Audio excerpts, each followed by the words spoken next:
지금 여러분들이 보시는 이 사진은 1875년에 완공되는 파리 국립 오페라자입니다. 일명 빨레 가르니에라고 불렸던 건물이죠.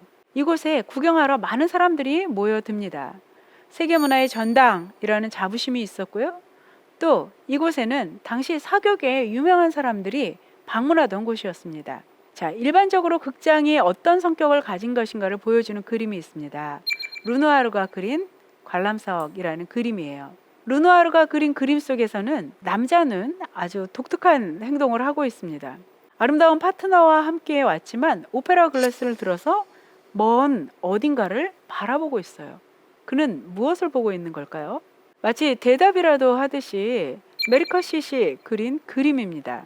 이곳은 공연을 보는 극장일 뿐만 아니라 당시 사교계의 아주 중요한 장소였습니다. 그래서 지금 보시는 것처럼 아름다운 옷차림을 한 여인들이 오페라를 보러 온 게 목적이기도 했지만요, 동시에 보여주기 위해서도 온 것입니다. 지금 그림 속에 리디아의 뒤에 펼쳐져 있는 장면은 거울에 비친 장면입니다. 즉 그녀의 맞은편에는 어떤 상황이 펼쳐지고 있냐면 맞은편 관람석이 이렇게 보여주고 있다는 것이죠. 리디아도 지금 맞은편 관람석을 바라보고 있는 모습입니다. 메리커시시 그린 다른 그림은 아주 중요한 지점을 보여줍니다. 전면에 검은 옷을 입은 여인은 무대를 바라보고 있는데요. 저 그림 깊숙한 안쪽에 민머리 남자가 그녀를 오페라 글라스를 끼고 바라보고 있습니다. 그가 그녀를 구경하고 있는 모습을 우리 관람객이 또 보고 있습니다. 이 그림에는 그러니까 세 개의 시선이 있는 거고 세 명의 구경꾼이 있는 것입니다. 이런 시선의 상대성은 지금까지 우리가 미술사에서 당연한 것으로 여겨왔던 원근법의 허점을 여지없이 보여주게 됩니다. 이 그림 기억나시나요? 우리가 1부에서 원근법의 등장이라는 테마와 함께 다뤘던 마사초의 그림입니다. 우리는 원근법을 공부를 하면서 중세의 신 중심의 사고를 넘어서 우리가 이제 인간 중심의 사상을 갖게 됐고 그것의 미술적 구현이 원근법이었다라고 공부를 했습니다. 그리고 이런 그리기 방식으로 세상을 좀 더 잘 재현하게 되었다라고 설명을 했습니다. 그런데 원근법은 치명적인 결점이 있었습니다. 그것은 뭐냐 하면 바로 소실점이 설정하는 인간에 관한 문제입니다. 소실점은 지금 여기에 초점을 맞춘 인간을 설정합니다. 모든 관람객은 이 그림을 잘 보기 위해서는요, 소실점에 초점을 맞추고 정확하게는 한쪽 눈을 감고 보아야 훨씬 더 입체감이 잘 살아나는 그림입니다. 그런데 어떤 인간도 이 그림 앞에서 영원히 서 있을 수 없어요. 그리고 유명한 그 뮤지엄에 가서 우리가 늘 겪는 경험들이 있잖아요. 모나리자를 보러 갔는데 모나리자는 못 보고 모나리자를 보는 사람들의 뒤통수만 보고 오는 경우들이 있습니다. 심지어는 그 소실점을 나의 초점으로 삼을 수도 없을 만큼 분주할 때가 있습니다. 한마디로 정리를 한다면 인간의 지금 여기는 늘 변화할 수밖에 없습니다. 그리고 우리 모두는 각자의 소실점을 중심으로 각자의 입장에서만 바라볼 수밖에 없습니다. 절대적인 진실이 아니라 상대적인 진실만이 가능하다는 이야기입니다. 그리고 이 무렵에 원근법은 유일한 바라보는 방법이 아니라는 것을 말해주는 새로운 시각이 소개되었습니다. 다시 마네의 그림을 한 편 보고 가시겠습니다. 자, 이 그림의 주인공은 바로 소설가 에밀 졸라였습니다. 에밀 졸라는 화가 폴 세잔의 친구였죠. 그리고 에드와르 마네가 올랭피아를 그려서 매우 곤욕을 치르고 있을 때 마네를 적극적으로 옹호해 준 사람이기도 합니다. 그래서 지금 그림 속에 보면 졸라의 책상 위에 올랭피아의 복사본이 이렇게 걸려 있습니다. 그 뒤에 있는 거는 마네가 매우 좋아했던 17세기 화가 벨라스케스의 그림도 보입니다. 그런데요, 우리의 흥미를 끄는 거는 바로 이 초상화에 그려져 있는 일본풍의 그림입니다. 두 점이 걸려 있죠. 하나는 풍경하고 하나는 사무라이를 그린 그림입니다. 이 시대는 바야흐로 제국주의 시대입니다. 메이지 유신으로 일본은 개항을 했고요. 일본의 목판화인 우키요에라는 값싼 미술품이 파리로 자연스럽게 들어오게 됩니다. 새로운 문화는 충격을 주죠. 일본의 우키요에라는 목판화는 원근법이 없어도 아름다운 그림이 가능하다는 것을 보여주었습니다. 새롭게 접한 동양 문화의 충격은 다양한 방식으로 그림 속에 표출되었습니다. 맨 왼쪽의 그림은 제임스 티소가 그린 일본식 병풍이라는 그림입니다. 일본식 병풍을 보려고 두 아가씨가 몸을 구부리고 있는 모습인데요. 사실 서양 여인들에게는 보기가 드문 자세입니다. 그래도 일본식 병풍을 보기 위해서 그녀들은 관심을 가지고 몸을 구부리고 있는 모습입니다. 사실 병풍이라는 것은 와식 생활에 적합한 물건이잖아요. 그래서 서양 여인들이 이렇게 낯선 포즈를 취하고 있는 모습을 보실 수 있습니다. 두 번째 그림은 제임스 휘슬러가 그린 도자기 나라에서 온 공주라는 그림입니다. 그들이 생각하는 도자기 나라는 바로 일본이었습니다. 지금 보시면 일본식 병풍 그리고 일본식 기모노를 입고 있습니다. 그런데 서양 화가들이요, 동양인을 그리는 건 쉬운 일이 아니에요. 그래서 지금 보시면 도자기 나라의 공주는 아주 서글서글한 서양인처럼 생겨 있습니다. 그리고 맨 끝에 있는 오른편에 있는 그림은 모네가 그린 바로 자기 부인 까미오 모네의 모습입니다. 까미오 모네가 일본풍 기모노를 입고 일본풍 부채를 들고 춤을 추는 듯한 포즈를 취하고 있습니다. 벽에 잔뜩 붙어 있는 것은 일본 부채인데요. 이런 것이야말로 값싼 일본식 기념품이 되겠죠. 그러나 이 부채에 모두 그림이, 정확하게 말하면 목판화가 찍혀 있었는데요. 이런 그림들이 보면 볼수록 충격적인 것이었던 겁니다.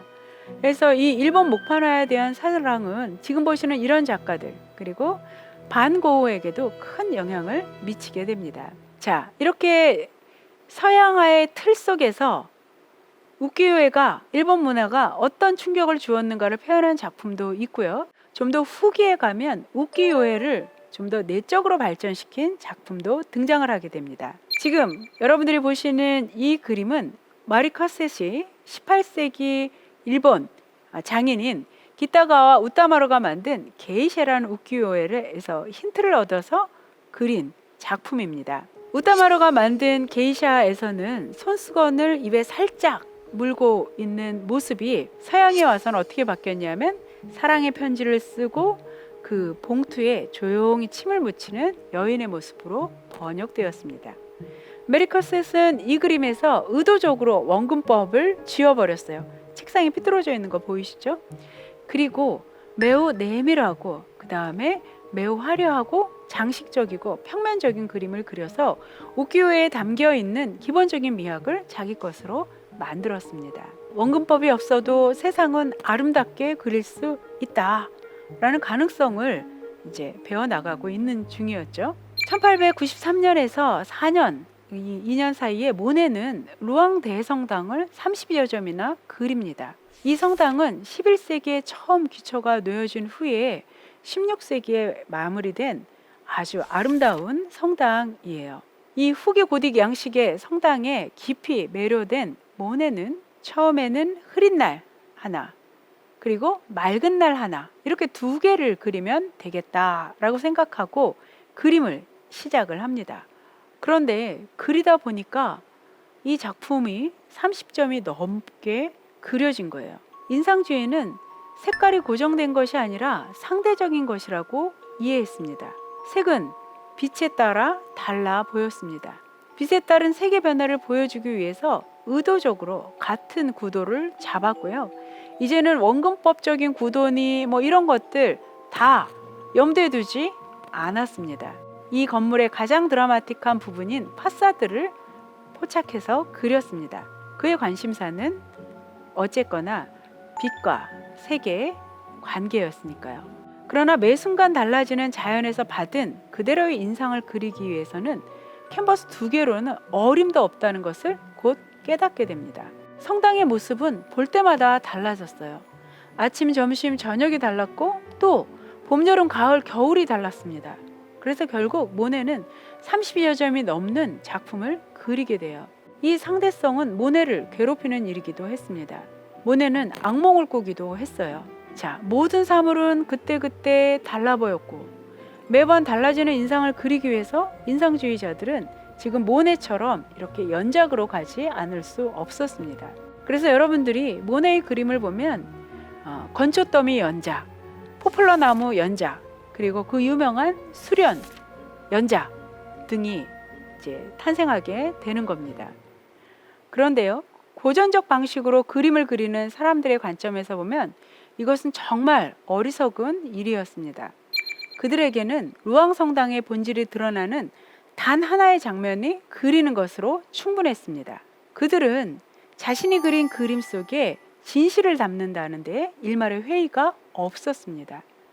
회화의 주제는 당연히 신화, 종교, 역사 등 이미 다른 분야에서 검증된 내용이었죠. 그리고 또 원근법과 비례 등의 장치는 세계를 비추는 거울이 될 수 있다고 믿게 만들었습니다. 사실 이런 생각에는 아주 중요한 전제가 하나 깔려 있었습니다. 세상에는 신이 하나이듯이 진실도 하나라는 생각이었죠. 다시 모네의 루앙성당을 바라보겠습니다. 이 중 어떤 것이 진짜 루앙성당일까요? 쉽게 대답하지 않으시기 바랍니다. 자, 르네상스 이후 정립된 고전주의 미술은 객관적이고 단일한 진리를 설정했죠. 그러나 메리카셋이 보여준 시각의 구조, 그리고 모네가 보여준 연작의 의미는 이제 객관적인 진리보다 주체의 체험이 더 중요해지고 있다는 것을 보여줍니다.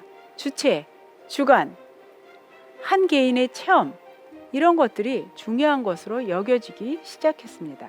그리고 100여 년 정도 시간이 지난 지금은 우리 개인 맞춤형 서비스라는 것까지 등장하게 되었잖아요. 바로 이 주관성의 강화, 이게 현대사회의 가장 중요한 특징이 되고요. 근대적 시각의 핵심이 됩니다. 혁명이 끝나고 이제 사진이 대중적으로 사용되기 시작하면서 회화에서는 새로운 전기가 마련이 됩니다. 사진이 가장 완벽한 재현을 하는 것처럼 보이던 시대, 화가들은 그동안 정립된 미술사의 관행을 과감히 버립니다. 그리고 자신들의 눈으로 본 그대로를 그리고자 합니다. 그것이 사실주의와 인상주의의 등장으로 이어지죠. 인상주의는 우리가 보고 인식하는 것의 상대성을 암시합니다. 그리고 우리는 다양성의 공존을 인정해야 하는 모던 사회로 진입하게 됩니다. 물론 그 과정은 쉽지 않은 것이어서요. 제국주의, 또 두 번의 양차 대전을 겪으면서 20세기는 또 몸살을 앓게 됩니다. 20세기 미술은 19세기에는 상상할 수 없는 다른 양상으로 또 펼쳐지기도 하죠.